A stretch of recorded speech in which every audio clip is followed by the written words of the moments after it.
toute jeune, j'ai senti à moi ce désir de servir le Seigneur. Parce que j'ai compris que le Seigneur m'aimait, que le Seigneur m'accueille et m'accepte comme je suis. Et j'ai voulu à mon tour partager cette joie d'avoir rencontré le Seigneur avec les autres.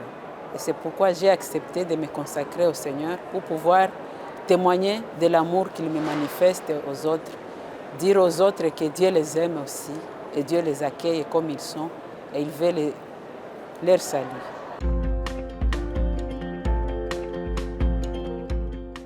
En voyant ce qui se passe dans le monde aujourd'hui, je dirais qu'on est confronté à beaucoup de difficultés. Des gens qui voient tout ce qui se passe, la pandémie, les guerres, les injustices et tout.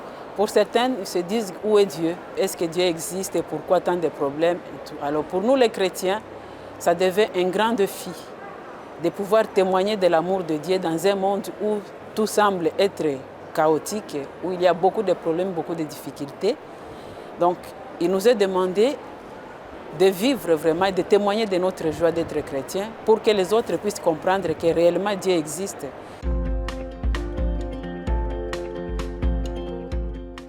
Je dirais que le premier moyen, c'est d'être d'abord nous-mêmes des témoins. Vivre de cet amour du Christ. Donc chaque chrétien doit vivre en relation avec Dieu et témoigner de cet amour. C'est en nous voyant vivre que les autres pourront croire, qu'on pourra attirer les autres. Il y a beaucoup de difficultés dans le monde. Donc il faut l'invention, il faut créer, il faut savoir être audacieux pour oser parler du Christ. Puisque sans Dieu, l'évangélisation n'est pas possible.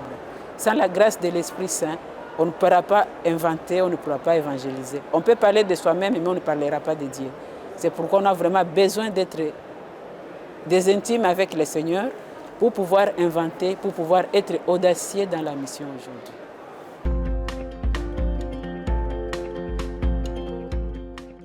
Je peux dire à tous les chrétiens, n'ayez pas peur. Le monde a des difficultés, le monde a des problèmes, mais Jésus-Christ est vainqueur. Et je dirais, comme disait Thérèse d'Avila, le monde est en fait. Et ce n'est pas le moment de traiter avec Dieu les choses de peu d'importance. Soyons témoins, soyons ces messagers de l'amour de Dieu, vivons de cet amour de Dieu. Et notre monde sera sauvé.